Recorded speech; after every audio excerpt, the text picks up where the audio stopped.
You ever heard the name Jennifer Schuett? Yes. Did you ever have occasion to come in contact with her? Yes. Tell me about that. No.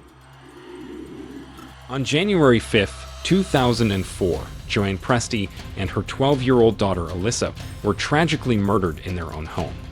What initially seemed like an idyllic life in a quiet neighborhood turned into a nightmare that would devastate their family and community. This heartbreaking story begins with a chilling 911 call made by Joanne's mother, Annette Presti, after discovering the horrifying scene. "Oh my God, she's dead. She's not breathing at all. I don't know. Peter, my husband's here. He says no. Her children, I don't know where her children are." The disbelief and anguish in Annette's voice paint a vivid picture of the shock and pain of this unimaginable tragedy. To fully understand the depth of this case, we must delve into the lives of Joanne and Alyssa, exploring their history, struggles, and the fateful events leading to their untimely deaths.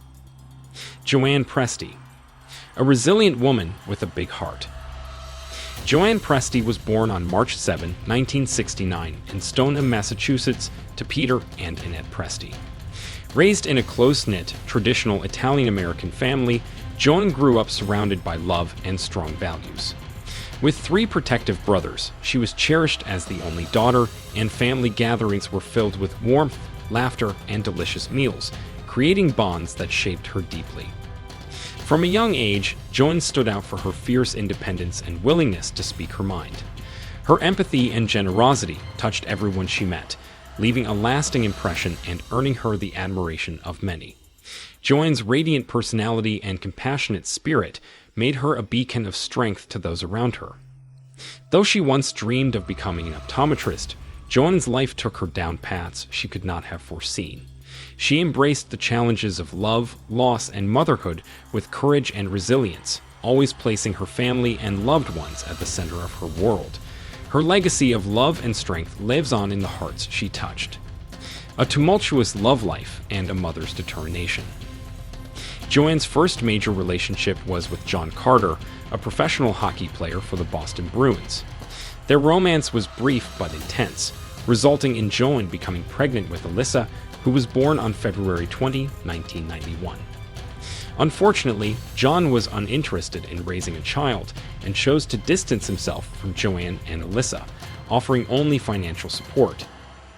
Undeterred by John's absence, Joanne embraced single motherhood, pouring her energy into providing Alyssa with a loving and stable home. A few months after her breakup with John, Joanne met Frank Martino. Unlike John, Frank seemed committed to building a family. The two married and welcomed a son, Justin, in 1993. For a while, Joanne, Frank, Alyssa, and Justin formed a picture-perfect family. However, their marriage began to unravel, and the couple divorced after 5 or 6 years. While their relationship ended, Frank remained a positive influence in Alyssa's life, providing her with stability and love. The dark chapter, Thomas Polk. In the late 1990s, Joanne began a relationship with Thomas Polk. Initially, Thomas seemed charming, but his true nature soon revealed itself. Thomas was an abusive man with a history of violence against women. His ex-wife, Cassandra, had reported brutal incidents, including one where he slammed her head into a sink while she was pregnant. Joanne became another victim of Thomas's violent tendencies. He physically assaulted her, choked her with a phone cord, and even threatened to blow up her car. The abuse didn't stop there. It unfolded in front of Alyssa, leaving the young girl traumatized. In 2001, Joanne gave birth to her third child, Sean, fathered by Thomas. Recognizing the danger Thomas posed, she filed a restraining order against him and finalized their divorce in 2002. Despite the challenges, Joanne remained determined to protect her children and start anew. A new beginning in Woburn, Massachusetts. In 2003, Joanne moved her family to Woburn, a picturesque, historic town that offered a sense of safety and community.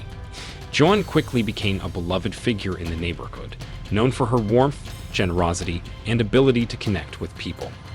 Her neighbors affectionately called her the Pied Piper of Woburn because of her knack for bringing people together.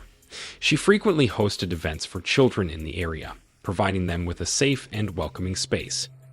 Alyssa, meanwhile, thrived in her new environment. She was a straight-A student at Daniel L. Joyce Middle School, a cheerleader, and a responsible older sister.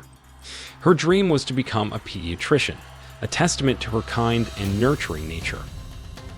Life in Woburn seemed to be a fresh start for Joanne and her children. However, beneath the surface, danger was lurking closer than anyone could have imagined. The day everything changed. Joanne's tight-knit circle included her landlord, Harinder Singh, and her neighbor, Bobby Joe Miller. Harinder, who lived nearby with his wife, often visited Joanne's home under the pretense of performing repairs. Some speculated that Harinder had romantic feelings for Joanne, though their relationship was never confirmed to be anything more than friendly. Bobby Joe, on the other hand, was a close confidant. Joanne often babysat Bobby's children, and the two women supported each other through life's challenges. On January 3, 2004, Joanne spent the evening at a bar with Bobby Joe's sister, while Bobby babysat her children. Joanne picked up her kids the next morning and visited Bobby later that evening. Nothing seemed out of the ordinary. But on January 5th, Bobby noticed something unusual. Joanne's blinds, typically open, remained shut, and an icicle had formed beneath her car, indicating it hadn't been moved. Concerned, Bobby knocked on Joanne's door, but received no response. Bobby called Joanne's mother, Annette, urging her to check on her daughter. When Annette and Peter Presti arrived at Joanne's home that afternoon, they found the side door unlocked. Inside, they made a gruesome discovery. A horrifying scene. Joanne's body was found on the living room couch, facing the backrest. Alyssa was discovered upstairs, lying face down in her bedroom. Both had been brutally murdered. Joanne had been strangled, and Alyssa had suffered similar injuries. The shocking discovery devastated the Presti family and shook the entire community. Joanne, who had worked so hard to create a safe haven for her children, had fallen victim to unimaginable violence.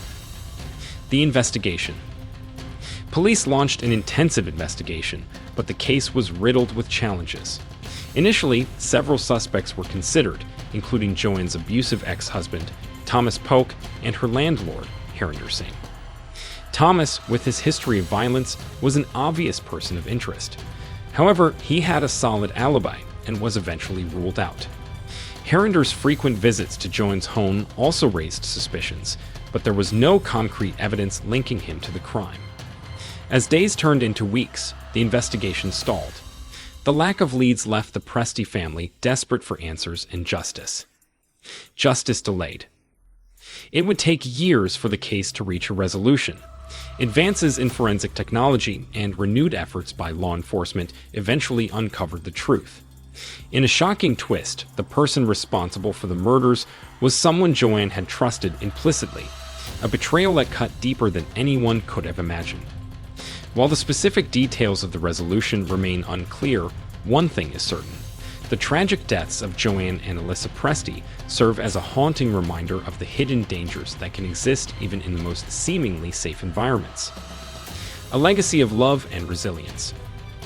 Joanne Presti's life was marked by her unwavering determination to provide for her children and her boundless capacity for love. Alyssa, a bright and compassionate young girl, had her whole life ahead of her. Their tragic deaths robbed the world of two beautiful souls, but their memory lives on in the hearts of those who loved them.